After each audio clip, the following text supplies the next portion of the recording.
My best friend started treating me like a stranger. My wife was the only one who understood why. Let me tell you about friendship, not the kind you see in beer commercials. All high fives and superficial banter. I mean the real stuff. The kind of bond forged over 2 decades of shared failures, cheap pizza, late-night debates about nothing, and being there for each other when life kicks you in the teeth. That was me and my crew. My best friend, Dave, who I've known since we were idiots in college together. His wife, Sarah, who is sharper and funnier than both of us combined. Another couple, Tom and Lisa. We were a unit, a fortress. Our weekly poker night wasn't just about cards. It was a ritual, a therapy session with beer and pretzels. It was the one constant in a world that was always changing. Or it was, until about 3 months ago. That's when the fortress started to crumble, stone by stone, and I didn't even see who was pulling them out. It began subtly. A missed call here, a short, one-word text there. Plans started to get flimsy. The first real blow was the poker night. Dave canceled it via text 20 minutes before it was supposed to start. The text itself felt wrong. Dave's texts are usually full of bad jokes and typos. This one was 3 sterile words. Feeling under weather, no explanation, no rain check, nothing. It felt like a corporate email, not a message from a brother. When I showed it to my wife, Emily, she just wrapped her arms around me from behind, rested her chin on my shoulder. The faint scent of her lavender shampoo was comforting. "Oh, honey," she'd sighed, "don't take it personally. People get busy. Sarah probably has him on some new health kick." Her explanations were always so reasonable. They were like a soft blanket, smothering the small, sharp edges of my anxiety. When I mentioned that our group chat, a chaotic stream of memes and inside jokes we called the usual suspects, had gone silent for days, she had an answer for that too. "Mark, you just closed that massive Henderson project. You've been under a ton of pressure. Maybe you've been a bit intense lately? Maybe they're just giving you some space." Was I being intense? I replayed my last few interactions. Maybe I was a bit sharp with Tom about his political opinions. Maybe I didn't seem enthusiastic enough about Dave's new hobby. Her words planted a seed of doubt, and that seed began to grow. Every canceled plan, every ignored text, she had a plausible, logical explanation for it. And every explanation pointed back, gently, subtly at me, at my stress, my intensity, my oversensitivity. "You're the only one who really gets what I'm going through," I told her one night, swirling the ice in my bourbon. "We're a team, remember?" She'd said, smiling that warm, reassuring smile. "It's us against the world." The real twist, the moment I realized this wasn't just me being oversensitive, happened last Saturday. I was at the grocery store, picking up some wine for what was supposed to be a quiet night in with Emily. I was in the cereal aisle, trying to remember which brand of granola she liked. When I saw him, it was Dave. He was at the other end of the aisle, holding a carton of milk, looking at his phone. My heart leaped. It was the first time I'd seen him in person, in almost a month. I opened my mouth to call out his name, a wave of relief washing over me. This was it. We could clear the air. We could fix this. But then he looked up. Our eyes met across the brightly lit aisle. There was a flicker of recognition, and then something else. Panic. He didn't smile. He didn't wave. He abruptly turned his cart around, so sharply that a box of Cheerios fell off his shelf, and he practically fled, disappearing down the next aisle. He ran from me. My best friend of 20 years saw me and ran away like I was a stranger he owed money to. The air went out of my lungs. I just stood there, my hand frozen over the granola bars, the cheerful grocery store music, suddenly sounding mocking and sinister. I went home, my mind reeling. The bottle of wine fell heavy in my hand, like a weapon I didn't know how to use. Emily was on the couch, reading. She looked up and smiled. "Hey, find everything okay?" I didn't answer right away. I put the bottle on the counter with a heavy thud. I had to test it. I had to know. I said, my voice steady despite the chaos in my head. "I thought you mentioned you spoke to Sarah yesterday. To try and plan that dinner?" "I did." she said, putting her book down, giving me her full, attentive attention. She said they're just swamped with the kids' soccer season right now. Totally understandable. I looked her straight in the eye. My heart was pounding. That's funny, I said, because I just saw Dave at the store. And when he saw me, he ran. He literally ran away from me. So tell me again, honey, what exactly did you and Sarah talk about? Her smile didn't falter. Not for a second. That was the most unnerving thing. There was no flicker of panic in her eyes, no momentary lapse in her calm, loving demeanor. She just looked at me with this expression of profound, gentle concern, the kind a parent gives a child who has just woken up from a nightmare. She closed her book, the soft thud of it echoing in the quiet room, and gave me her full, undivided attention. It was a performance, and it was seamless. "Oh, Mark. Honey, come here," she said, her voice a soft, soothing melody. She patted the spot on the couch next to her. I didn't move. I remained standing by the kitchen counter. The cold granite, a grounding force against the swirling chaos in my mind. The wine bottle stood between us like a dark, silent witness. "He ran away," she repeated, her brow furrowing with perfectly calibrated sympathy. "Are you sure? Maybe he was just in a huge hurry. Maybe he had an emergency call." "He saw me, Em." I insisted, my voice sounding more desperate than I wanted. We made eye contact, and then he bolted, like he'd seen a ghost. She sighed, a long, sad exhalation. It wasn't a sigh of frustration. It was a sigh of pity. For me. "Okay," she said, nodding slowly, as if accepting a difficult diagnosis. "Okay, let's talk about this. You're right. I did talk to Sarah yesterday. And, okay, I didn't want to tell you this because I knew it would upset you. I knew you'd take it the wrong way, especially with how stressed you've been." She paused, letting the suspense build, forcing me to lean into her narrative. "Sarah said that Dave is struggling a bit. He feels like there's some distance between you guys. He said that since your big promotion, you've been a little dismissive, like you're not on the same level anymore." Every word was a perfectly aimed dart, striking right at the heart of my deepest insecurities. My recent success at work, which should have been a source of pride, was now being reframed as the cause of my social ruin. Was I being arrogant? Had I become that guy, the one who leaves his old friends behind when he climbs the corporate ladder? I couldn't remember being dismissive. But then again, I'd been under so much pressure. Maybe I had been, without even realizing it. The seed of doubt she had planted weeks ago began to sprout, its ugly roots twisting around my certainty. She said Dave just needs some space. Emily continued, her voice now a gentle whispered diplomacy. "He feels awkward. He doesn't know how to act around you right now. Seeing you in the grocery store probably just ambushed him." He panicked. "It's not about you, honey. Not really. It's about his own insecurities. I was trying to protect you from this because I didn't want you to blame yourself. Do you see the genius of it? The sheer artistry?" She took my raw, undeniable fact. Dave ran away from me, and wrapped in a new context, a context so plausible, so layered with psychological nuance, that it made her look like the protector and me look like the source of the problem. My own observation was turned against me, used as evidence of the very thing she was accusing me of, being the successful, now arrogant friend who makes others uncomfortable. "So what do I do?" I finally asked, my anger deflating, replaced by a weary confusion. I walked over and sank onto the couch next to her. She immediately took my hand, her skin warm and soft. "You do nothing," she said firmly, her eyes locking onto mine. "You let me handle it. I'll smooth things over. I'll talk to Sarah again, woman to woman. We'll plan a dinner, something casual, once Dave has had a little time. You just need to focus on relaxing. On us. We're the constant here. Mark. You and me.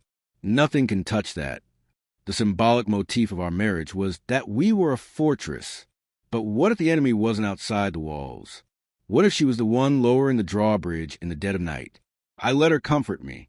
I let her make me a cup of tea. I let her convince me that my perception of reality was flawed, that my feelings were an overreaction. That night, she fell asleep in my arms, her head on my chest. I lay awake for hours, staring at the ceiling, listening to her steady breathing. I felt a profound sense of gratitude for her. She was my rock, the one person who could navigate this social minefield for me. But a tiny, treacherous thought kept circling the back of my mind, a thought I couldn't smother. Why was it that every problem I had with my friends, she was the one who had the explanation? Why was she the sole interpreter of all my relationships? And if she was handling it all, why was everything, despite her best efforts, only getting worse? I decided I couldn't just sit back and let Emily handle it. It felt passive, weak. It wasn't my style. I had to do something myself. I had to prove to myself that I wasn't the arrogant, out-of-touch guy she was subtly painting me as. For 2 days, I wrestled with what to do. A text felt too impersonal. Just showing up at Dave's house felt too aggressive. So I decided to call him. A simple, direct, man-to-man phone call. No mediators, no interpreters. Just me and my best friend.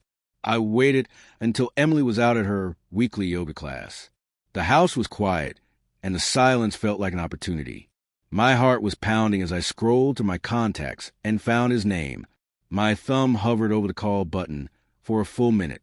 This felt more nerve-wracking than any client presentation. What would I say?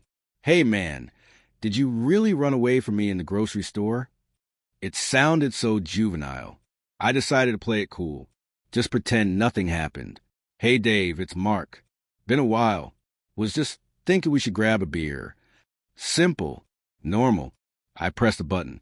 The phone started ringing. The sound was unnaturally loud in my silent house. It rang once, twice, 3 times. Each ring stretched my nerves tighter. I could almost see him looking at his phone, seeing my name pop up, and consciously, deliberately choosing not to answer. On the 5th ring, it went to voicemail. Dave's voice, cheerful and familiar, filled my ear.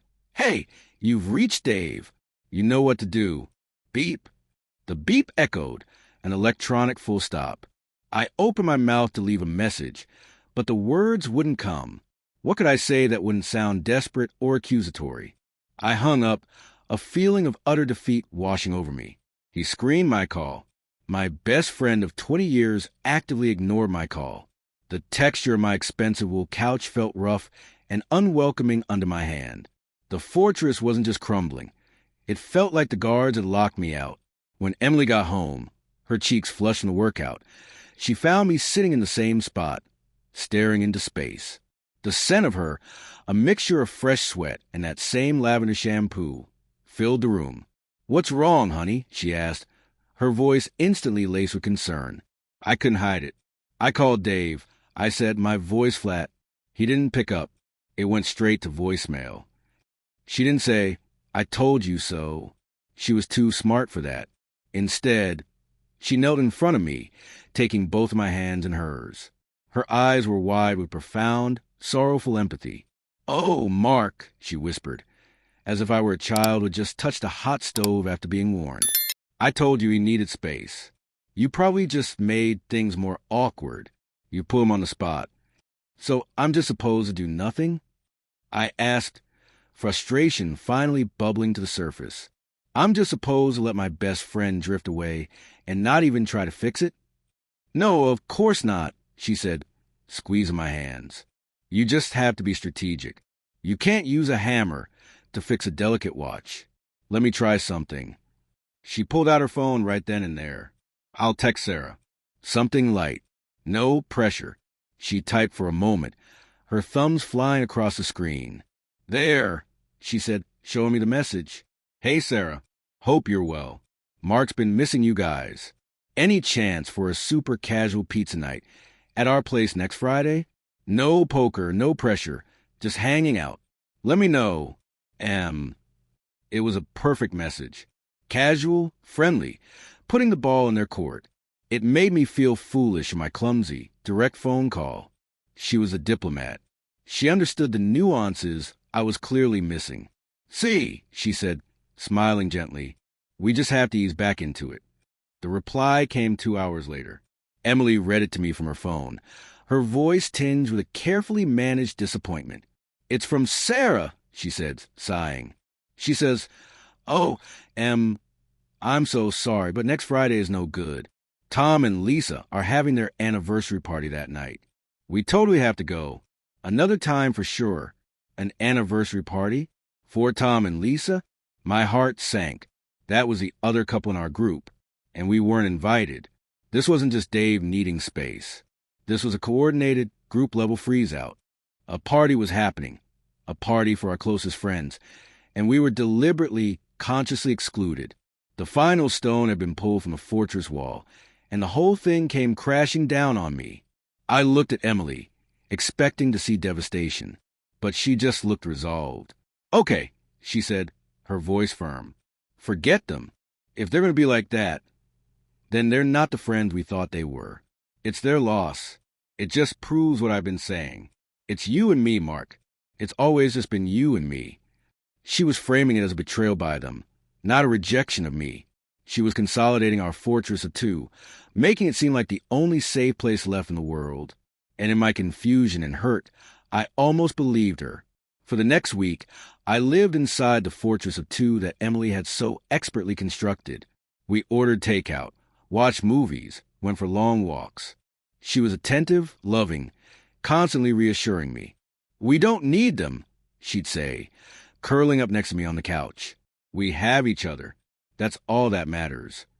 And it worked for a little while. The pain of my friend's rejection was dulled by the intensity of her affection. It was like a drug, her constant validation. I started to believe it. Maybe they were bad friends. Maybe they were jealous. Maybe it really was just me and her against a world that didn't get me. The symbolic motif of my life became our living room couch. It was our lifeboat in a stormy sea. I felt safe there with her. But outside the house, the silence was deafening. My phone remained dead. The group chat was a digital graveyard. I felt isolated, amputated from a part of myself I had known for 20 years. And the worst part was I started to believe I deserved it. My confidence, what had always been a quiet, steady flame, was reduced to a flickering ember. What kind of man gets abandoned by all his friends at once? There had to be something wrong with me. The night of Tom and Lisa's anniversary party was the hardest. I imagined them all there at some nice restaurant, laughing, telling old stories, the way we used to. And I imagined the conversation turning to me. What were they saying? What narrative had taken hold? The air in our quiet house felt heavy, thick with unspoken accusations and the ghosts of friendships past. Emily was a rock, though. She made my favorite meal, put on my favorite album, the National, all melancholic and brooding, which fell a little on the nose, and never once mentioned the party. She was protecting me, my perfect, loving protector. Then, around 2 a.m., long after Emily had fallen into a deep, peaceful sleep beside me, my phone buzzed on the nightstand. The sharp, insistent vibration cut through the silence of the bedroom. My first thought was that it was a work email, some late-night crisis. I fumbled for the phone, my eyes bleary. It wasn't email. It was a text message from a number I didn't recognize at first, but the name attached to it made my heart stop. It was Lisa, Tom's wife, the woman whose anniversary party was supposedly happening at that very moment.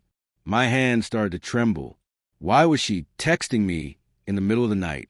The message was short, cryptic, and clearly written by someone who had had a few glasses of wine. It read, "Mark, I know I shouldn't be doing this. Tom would kill me, but I can't stand it anymore. What Emily is saying about you, it just doesn't sound like you. None of us believe it. But she said you needed space and that you were going through something and didn't want to see anyone. We're all so worried. Her story just keeps changing. Call me sometime when she's not around."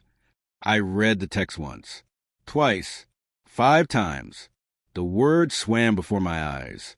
What Emily is saying about you, her story just keeps changing. She said you needed space. It was like a key turning in a lock I didn't even know was there. The entire foundation of my reality, the narrative that Emily had so carefully constructed over the past few months, cracked. It wasn't my friends who were avoiding me. It was her. She had been telling them that I was the one pulling away. She had built a wall around me and convinced me I was the one who had laid the bricks. I felt a wave of nausea, so intense I had to sit up in bed. The faint scent of lavender from her pillow suddenly smelled cloying, toxic. I looked down at my wife, sleeping so peacefully, her face a perfect mask of innocence in the moonlight. Who was this person? This master manipulator lying next to me? My mind raced back over every conversation, every canceled plan, every reassuring touch. It was all a lie, a calculated, systematic campaign to isolate me. But why? What was her endgame? I thought back to her perfect text message to Sarah, the one she showed me. Mark's been missing you guys.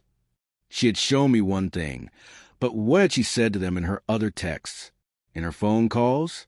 Lisa's message was a flare in the dark, a signal from the outside world telling me that the story I was living was pure fiction. I slipped out of bed, my phone clutched in my hand like a lifeline. I went to the living room and sat on the couch. Our lifeboat, which now felt like the command center conspiracy.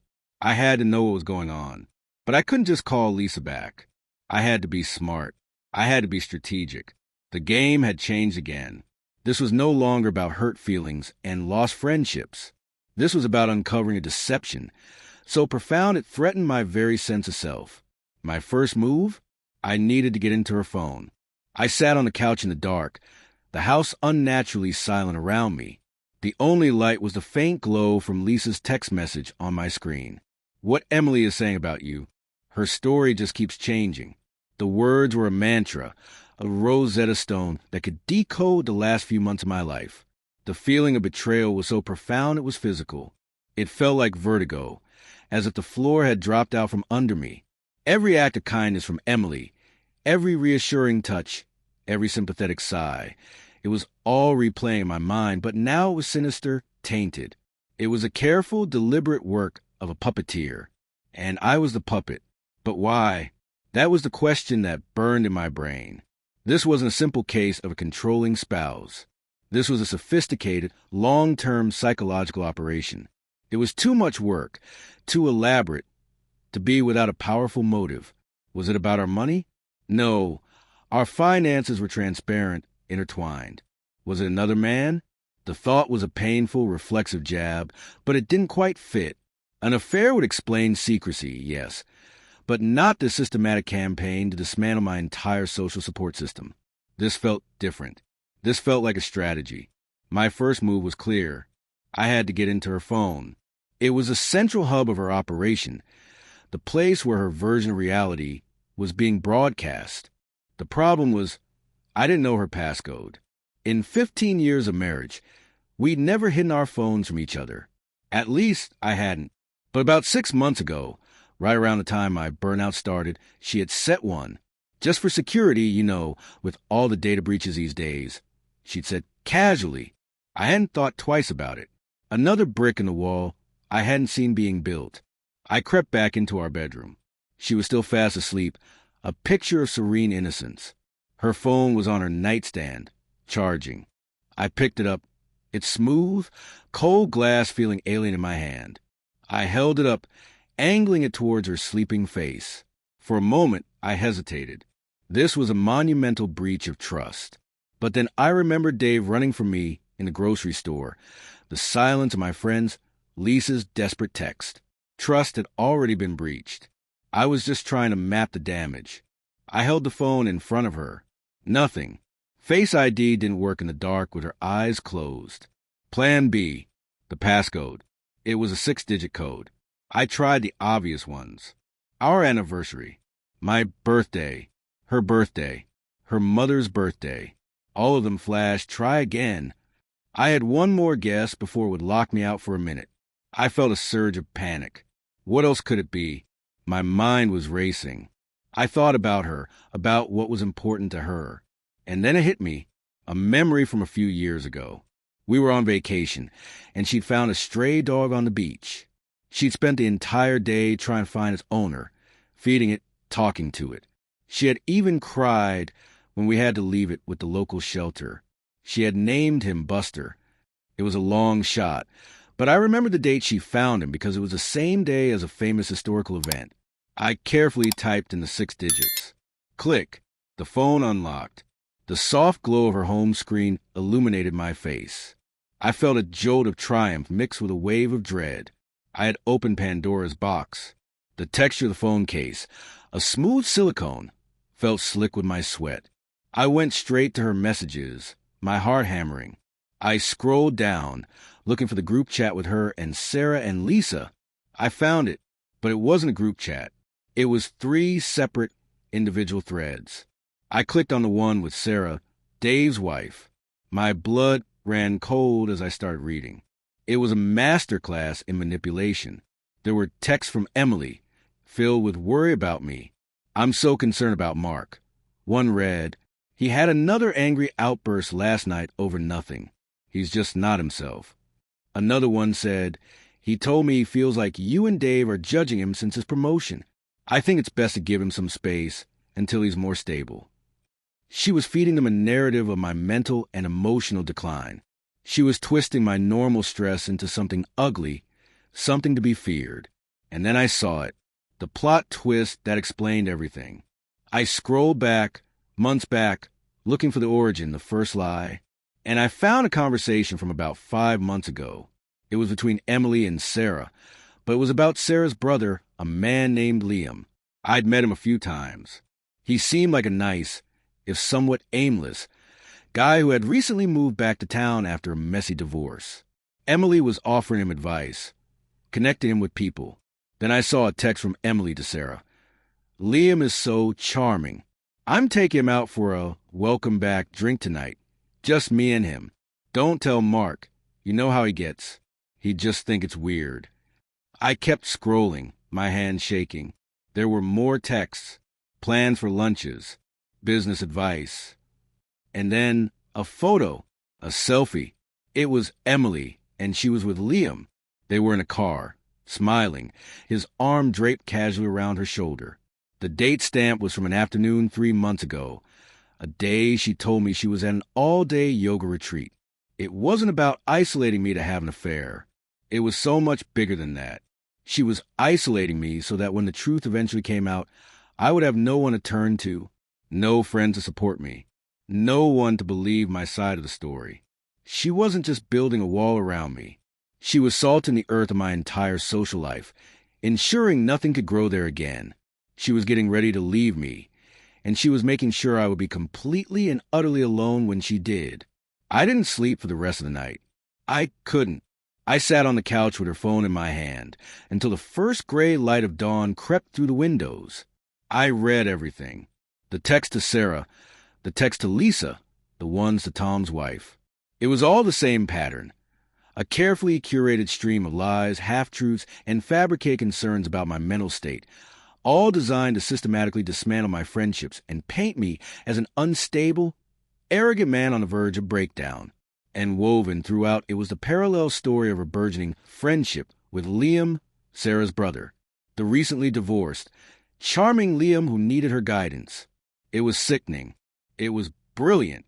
The rage was still there, a white-hot coal in my chest, but it was being tempered by a chilling clarity. An affair would have been simple. Painful, yes, but simple. This was complex. This was psychological warfare. Her goal wasn't just a cheat.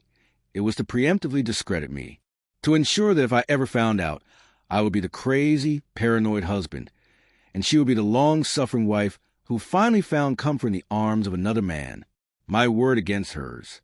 And she had spent months making sure my word would be worthless. I put her phone back on the nightstand just before her alarm went off, placing it exactly as I had found it.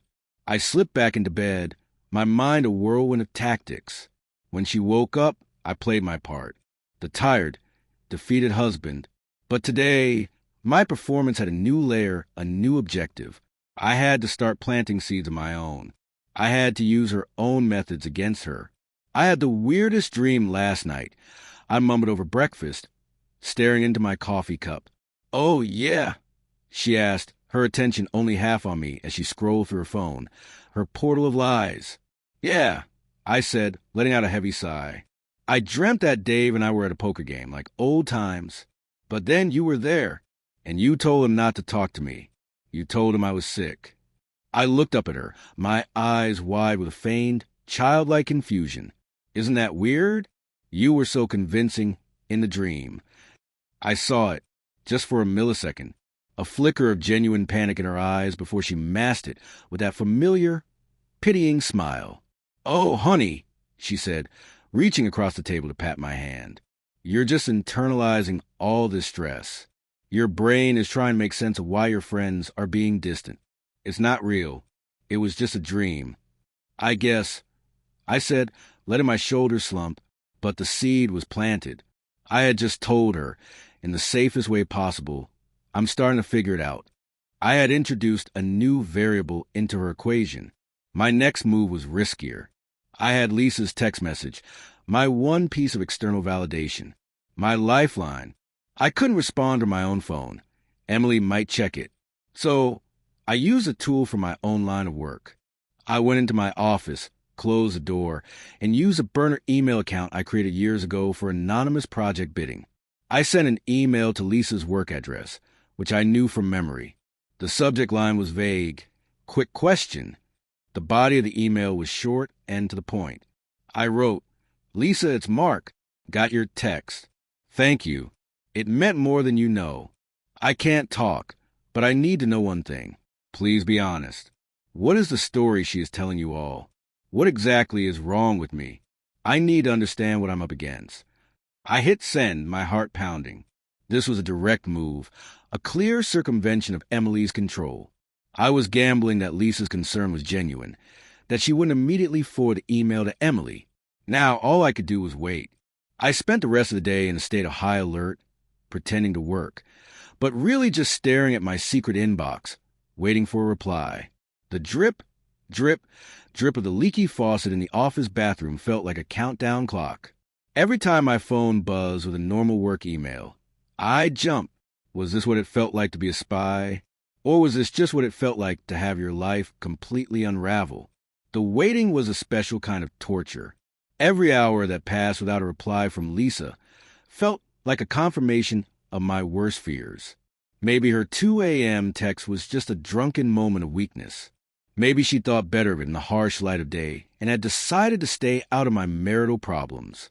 Or worse, maybe she had shown the email to Tom, and he in turn had shown it to Dave, and now they were all forwarded to Emily, confirming her narrative that I was unstable and paranoid, going behind her back. My mind was a whirlwind of catastrophic scenarios. I sat in my home office, staring at the blank screen of my secret email account, the cursor blinking, blinking, blinking, mocking me with its patience. Emily, for her part, was a picture of serene normalcy. She made dinner. She asked about my day. She suggested we watch a movie. Her performance was flawless. There was no hint of the panic I had seen in her eyes that morning after I told her about my dream. She had compartmentalized it, filed it away. Or maybe my dream had just been a lucky guess, and I was, in fact, completely misreading everything. The gaslighting was so effective that even with proof in my hands, Lisa's text, the selfie on Emily's phone, I still had moments where I questioned my own sanity. Was I the one creating this drama? Then, late the next afternoon, it happened. A single, sharp ding from my laptop. My head snapped up. I minimized my work window. There it was, an unread message in my burner inbox. The sender was Lisa. My hands were trembling as I clicked on it. The email was long, a wall of text. It looked like she had poured out 2 months of frustration and confusion onto the page. She started by apologizing for the late reply. She said she had to wait until she was alone at her office to write. And then she laid it all out. "Mark," it began, "I'm so glad you reached out. Things have been so weird, and we've all been walking on eggshells. Emily's story, it hasn't been consistent. At first, about 2 months ago, she told me and Sarah that you were under immense pressure from the Henderson Project and that you were becoming really withdrawn and irritable. She said you felt like we were all distracting you and that you needed space from the pressure of our social life. She made it sound like she was a dutiful wife, trying to protect you from us and us from your bad moods. We felt bad for her and for you, so we backed off. I had to stop reading for a moment and take a deep breath. She had framed it as my desire to be alone. She had used my genuine work stress as a weapon against me. I read on. Then, about a month ago, the story changed. It wasn't about stress anymore. She told Sarah in confidence that she was worried you were having some kind of episode. She used words like manic and erratic. She told her you had accused her of moving things around the house just to mess with you. She said you had a delusion that Dave was trying to sabotage you at work. She made it sound really serious, like a genuine mental health crisis. Dave was hurt, obviously, but mostly just confused and worried. That's why he avoided you at the store. He didn't know what to say. He was afraid of triggering you. My blood ran cold. She had invented specific delusions, false memories. She wasn't just isolating me. She was actively building a case for my mental incompetence, piece by piece, friend by friend. And then came the part that connected it all. And all this time, she's been talking nonstop about Sarah's brother, Liam. How she's mentoring him, helping him get back on his feet after his divorce. She's been having lunch with him, helping him with his resume, introducing him to people. It all seemed so intense. Last week, she told Sarah that you had become paranoid about her friendship with Liam and that you'd forbidden her from seeing him. She said you were being controlling and irrational. That was the last straw for me. It just didn't sound like you, Mark. None of it did. The man we know isn't paranoid or controlling. But we didn't know what to do. We were trapped between our friend who seemed to be in crisis and his wife who seemed to be trying her best to manage it. I leaned back in my chair, the words on the screen blurring together. It was a perfect diabolical strategy. A 3-act play. Act 1. Isolate the target by claiming he needs space. Act 2. Discredit the target by inventing symptoms of a mental breakdown. Act 3. Introduce the affair as a consequence of the target's irrational behavior, making her look like a victim seeking refuge. She had an answer for everything. She had built a cage of lies around me so perfectly that even my friends, my oldest, dearest friends, had become unwitting prison guards. And the name of the cage was Liam. Everything revolved around him. I didn't need to get into her phone again. I knew what I had to do next. I had to investigate the man who had become the ghost haunting my marriage. I had to figure out who Liam really was. Every good man has a breaking point. I had just found mine. Lisa's email was the tipping point. The doubt, the confusion, the hurt. It all coalesced and hardened into something cold, sharp, and purposeful. The emotional victim was gone. In his place stood an architect, a man who designed structures, who understood that to bring a building down, you don't just start swinging a sledgehammer. You find the load-bearing walls, the critical points of failure, and you apply pressure. Liam was a load-bearing wall of Emily's entire deception. I needed to know everything about him. My first call was back to Sal, the private investigator. I met him in the same noisy diner, a place that was quickly becoming my new confessional. I slid another thick envelope across the table. New target, I said, my voice low. His name is Liam Kennedy. He's the brother of Sarah Connolly, wife of my friend Dave Connolly. Sal didn't even blink. He just took a sip of his black coffee. What do you need to know? He asked, his voice a gravelly rumble. Everything, I said. I want to know where he works. I want to know about his messy divorce. I want to know if he has any debts, any vices, any secrets. I want to know what a guy who supposedly just moved back to town with his tail between his legs is doing having expensive lunches with my wife. I want to know his leverage. Or hers. While Sal started digging into Liam's official life, I decided to do some old-fashioned surveillance of my own. It felt surreal, like I was playing a character in a bad movie. 2 nights later, I told Emily I was going to an evening lecture on urban planning. A plausible excuse she wouldn't question. Instead, I drove to the quiet suburban street where Sarah and Dave lived, and where, according to Emily's past comments, Liam was temporarily staying in their guest room. I parked my car down the block under the cover of a large oak tree, and I waited. The air in my car was thick with the scent of stale coffee and my own nervous anticipation.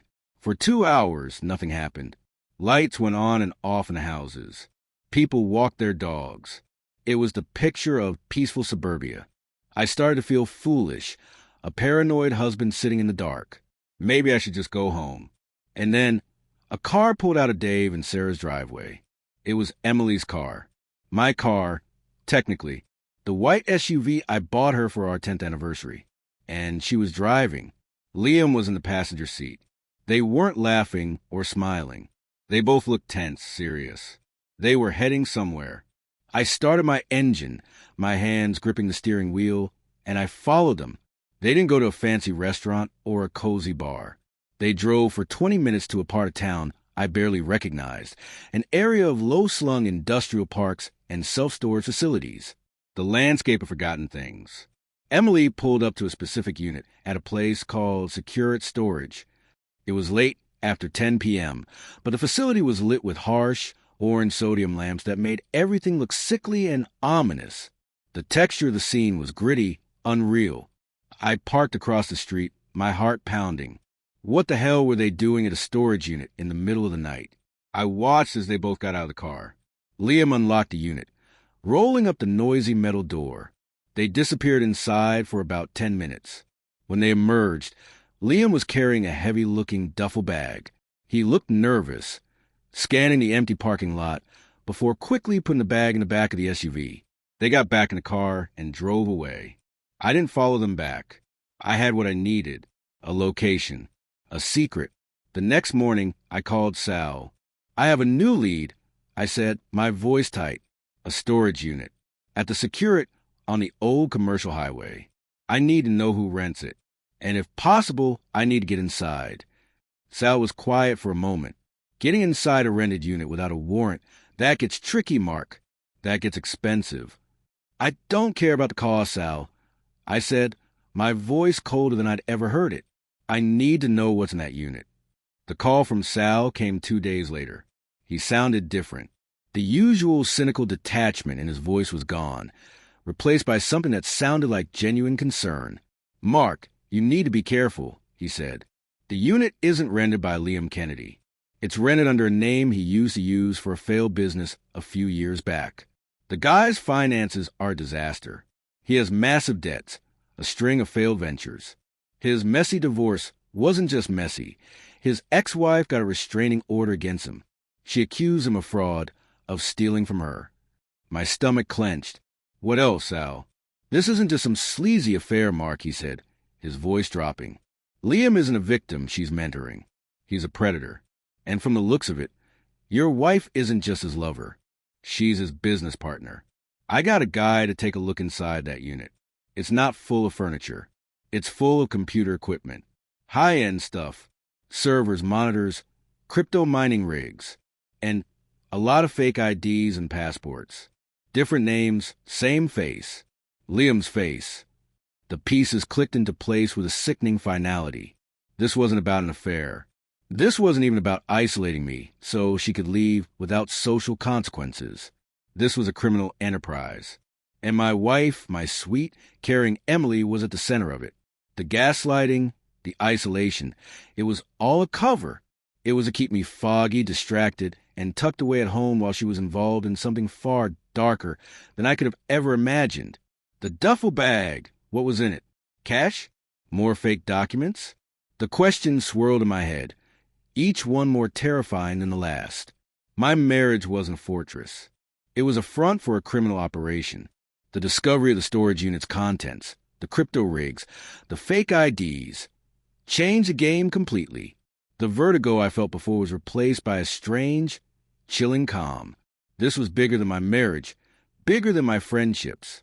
This was a criminal conspiracy, and my home, my life, had somehow become its headquarters. For a few hours after Sal's call, I just sat in my sterile, rented office, staring at the brick wall, trying to process the sheer scale of the deception. The social gaslighting, which had felt like the ultimate betrayal, was just a smokescreen, a clever, cruel diversion to keep me looking the wrong direction while the real crimes were happening in the shadows. My stress and social isolation weren't the main event. They were just tools to ensure the architect of the house was too distracted to notice that the foundation was rotten and the basement was being used as a mob hideout. My mind started working, connecting the dots with terrifying speed. The money. Emily had been complaining for months about how tight things were, even after my big promotion. She had been the one managing our day-to-day finances, a task I gladly offloaded to her because I found it tedious. How much money had she siphoned off from our joint accounts into this operation? How deep did this go? Was my best friend Dave's wife, Sarah, Liam's own sister, in on it too? Or was she just another victim of their lies? Another pawn in their game? The paranoia I'd been fighting for months came roaring back. But this time it felt rational. It felt like survival. I knew I couldn't go to the police. Not yet. My word against theirs? They would bury me. Liam, the professional con man with a closet full of fake passports, and Emily, the master manipulator, would paint me as the unstable, paranoid husband making wild accusations. They could empty that storage unit in an hour, and all my physical proof would be gone. I needed something more. I needed to catch them in the act, to get them to reveal their endgame. I needed to control the narrative, just as she had for so long. The trap had to be perfect, and it had to be baited with something they couldn't resist. Money. I logged into my work computer and began to draft an email to our firm's financial advisor. I made it sound urgent and a little disorganized, playing into the unstable character they thought I was. I wrote about a sudden, unexpected inheritance from a distant relative who had just passed away. I fabricated a believable story, a name, and a substantial sum, $500,000. Not so large as to be unbelievable, but large enough to make a greedy man like Liam take notice. I wrote that I needed advice on how to invest it immediately, and that I wanted to keep it liquid for a major new personal project. Then I made my move. I accidentally CC'd Emily on the email. I could almost hear her explanation to me later. "Oh, honey, you must have been so foggy. You copied me on an email to the financial planner." I sent the email from my office and then went home, my heart a cold, heavy stone in my chest. The performance of my life was about to begin. That evening, as expected, Emily approached me, her face a perfect mask of gentle concern. "Sweetie," she said softly, holding her tablet, "you accidentally copied me on an email. About an inheritance? Did your great-aunt pass away? You never told me." I looked at her, my eyes wide with feigned confusion. "Oh, my God," I said, putting my head in my hands. "Did I? I'm so sorry. My head is all over the place." "Yes, she passed last week. I guess I forgot to mention it. It's all been such a blur." Her eyes lit up with a predatory gleam that she quickly disguised as sympathy. $500,000, Mark? That's wonderful. I mean, it's terrible about your aunt, of course. But this could be a real blessing. We could finally fix the roof. "Yeah," I said, looking away. "Yeah, maybe." I had planted the bait. Now I had to see where they would move it. I had Sal put a GPS tracker on her car and a new, more powerful listening device inside. The waiting began again, but this time it was different. I wasn't waiting for answers. I was waiting for my enemies to walk into my trap. It took 4 days. 4 days of me playing the broken man. 4 days of her being the doting, supportive wife. All while the secret of the $500,000 hung between us. Then, on a Thursday night, they made their move. The tracker showed her car heading back to the storage facility. I was parked down the street, my heart pounding, listening through the bug. "Are you sure about this?" Emily's voice was nervous, shaky. "Of course I'm sure," Liam's voice replied, smooth and confident. "It's perfect. He's a mess. He won't even notice it's gone for weeks. We'll transfer it offshore tonight, and by the time he figures it out, we'll be long gone. This is it, this is our fresh start." "What if he finds out?" she whispered. "He won't," Liam laughed. "The man barely knows what day it is. Thanks to you, you've done great work." The sound of the storage unit door rolling up was like the curtain rising on the final act. I waited until I was sure they were both inside. Then I sent a single, pre-written text message to a number Sal had given me. It was the number of a detective in the Financial Crimes Unit. A man Sal said owed him one. The message was simple. Anonymous tip. Suspicious activity at Security Storage, Unit 3B. Possible money laundering. Suspects are on site now. I didn't wait to see the flashing lights. I started my car and drove away, my hand steady on the wheel. The trap wasn't just about exposing them. It was about severing them from me, surgically. As I drove, another text came in. It was from Sal, just a single photo. It was a picture of the contents of the heavy duffel bag they had moved the other night. It was full of cash, stacks and stacks of bundled $100 bills. But tucked in the side pocket was something else, a small, snub-nosed revolver. My blood ran cold. This wasn't just about fraud anymore. These people were dangerous. I had thought I was the hunter setting a trap, but maybe I had just poked a stick at a hornet's nest, and now I had to face the consequences. Sometimes, winning doesn't feel like a victory. It feels like surviving a shipwreck. Alone, driving away from that storage facility was one of the strangest moments of my life. The sirens in the distance were a symphony I had conducted, a crescendo I had been building towards for weeks. I should have felt triumphant, vindicated, but I just felt empty. The adrenaline that had been fueling me for days drained away, leaving behind a hollow ache. I had exposed her. I had won. So why did it feel like I had just burned my own house down? I didn't go home. I couldn't. I drove to a 24-hour diner on the highway, the same kind of anonymous refuge I felt drawn to whenever my world was collapsing. I sat in a sticky vinyl booth and ordered a coffee I didn't touch, just watching the steam rise and disappear into the air. My phone, my real phone, started buzzing almost immediately. It was her. Clara. Of course, it was. I ignored it. It buzzed again. And again.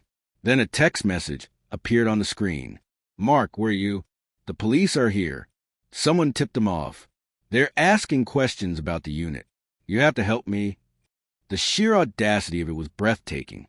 Even now, with her entire criminal enterprise collapsing around her, her first instinct was to pull me back in, to use me as a shield. Then another text came through, this one on my burner phone. It was from Sal. They got them, both of them. The duffel bag was in the car. They're being held for questioning. "But Mark, there's something you need to know. The money in the bag, it's not yours. The serial numbers are all sequential, fresh from a bank. And the gun, it's unregistered. This is bigger than just your wife and her boyfriend." A new, cold dread washed over me. This wasn't just about them siphoning off my money to fund a crypto scheme. The gun, the fresh cash, this was something else. Before I could even process it, the detective Sal had told me about calling my burner phone. His voice was calm, professional. "Mr. Miller, this is Detective Riley. We have your wife and a Mr. Kennedy in custody. They're telling us a very creative story about a storage unit you rented, about a large sum of money you asked them to move for you because you were unwell. They're trying to paint you as a mastermind." It was her final, desperate move, to burn me to save herself. "That's a lie," I said, my voice hoarse. "I know," the detective said, and I could almost hear the tired smile in his voice. "Because we ran Mr. Kennedy's prints, and they came back with a match to an open FBI case. He's not just a con man, Mr. Miller. He's part of a much larger crew that specializes in robbing wealthy, discreet business owners. They get a woman on the inside, in this case your wife, to gain the target's trust, assess their assets, and help plan the heist. The money in that bag wasn't going to be transferred offshore. It was going to be used to pay off the rest of his crew after they cleaned out your house and your accounts tonight. The gun wasn't for you. It was for your wife. Once you were dealt with, she was the last loose end." I just sat there, phone pressed in my ear, the diner's cheerful music playing in the background. My blood turned to ice. I had been so focused on her betrayal, on the affair, on the gaslighting. I thought the goal was to steal my company. I thought the worst-case scenario was being left alone and broke. But the real plan, they were going to rob me blind, and then he was going to kill her. The isolation she had created for me wasn't just to discredit me. It was to ensure that when I was gone, and she disappeared shortly after, there would be no close friends to ask too many questions, to hire their own investigators. It was meant to be a clean, quiet, double murder disguised as a tragedy. "Your wife," the detective continued. Once we presented her with this reality, she started talking. A lot. It seems Mr. Kennedy had leverage on her, a crime she committed long before she met you. He used it to force her into this. She corroborates everything we suspect. She's not the mastermind. She's our star witness. I hung up the phone. I looked out the window at the trucks rumbling down the highway in the pre-dawn light. My wife had betrayed me. She had manipulated me, isolated me, and was complicit in a plan to destroy me. But she had also, in the end, been a victim herself, caught in a trap far more dangerous than the one I had set for her. My neat, satisfying story of a righteous victory had just dissolved into a messy, tragic opera of human weakness. There was no triumph. There was no clean win. When the dust settled, I was left alone in our big, quiet house. The friendships I had lost, some of them were slowly, awkwardly being rebuilt. Dave and I met for a beer. It was stilted and painful, but it was a start. We didn't talk about Emily. We talked about baseball, about work, about anything else. The fortress would never be the same, but maybe we could build something new from a rubble. I never saw Emily again. Our lawyers handled everything. I heard she entered witness protection. Sometimes I wonder, in the dead of night, if she ever thinks about me. And I wonder the story she tells herself is one of villain, a victim, or just a survivor. Maybe we were all three. My life is my own again. The quiet in my house is just quiet now. But the victory I thought I wanted feels like something else entirely. It feels like standing on the shore, the sole survivor of a shipwreck, watching the wreckage of a life I once loved sink beneath the waves. And I know, with a chilling certainty, that some ghosts will follow you forever, even in the brightest sunlight,